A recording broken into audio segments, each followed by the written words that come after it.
हा मुख्यमंत्र्यांच्या चिरंजीवांचा मतदारसंघ आणि जिल्हा आहे।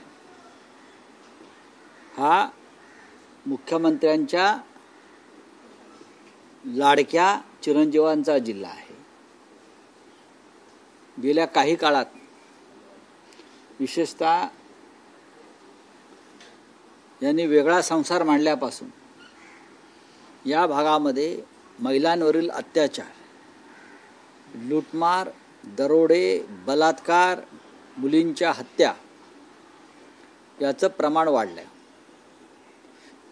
गुंडांना कसं अभय दिलं जात आहे आणि या सर्व काळामध्ये लाडके खासदार तिथे फिरकतही नाहीत। कालची घटना, अक्षय शिंदे नंतरची जी घटना घडलेली आपण पाहिली, ती अत्यंत हृदयद्रावक, धक्कादायक अशीच। हे सगळे लोक कल्याण, अंबरनाथ आणि बीडलाच का असतात? का? अक्षय शिंदेचं तुम्ही निवडणुकीपूर्वी एन्काउंटर केलं, तुम्हाला राजकीय फायदा हवा होता। आता हा जो एक नराधम पकडलेला आहे, ज्याने त्या मुलीची हत्या केली, लैंगिक अत्याचार करून हत्या केली, लक्षात घ्या, त्याच्या बाबतीत देवेंद्र फडणवीस, राज्याचे उपमुख्यमंत्री, मुख्यमंत्र्यांचे त्या भागातले खासदार चिरंजीव गप्प काय?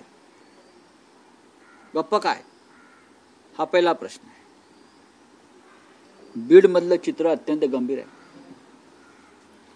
लवकरच तिथे माननीय उद्धव ठाकरे सुद्धा परभणी आणि बीडला जातील, कधी ते तुम्हाला कळवण्यात येईल। बीडमधलं प्रकार जो आहे हा बिहारमधल्या अनेक जिल्ह्यामध्ये पूर्वी अशा प्रकारचा दहशतवाद चालायचा। गोपालगंज, बरं का, त्यानंतर पाटण्याच्या आसपासचे अनेक जिल्हे, आरा, अशा जिल्ह्यामध्ये अशा प्रकारच्या टोळ्यांचं दहशतवाद चालायचा।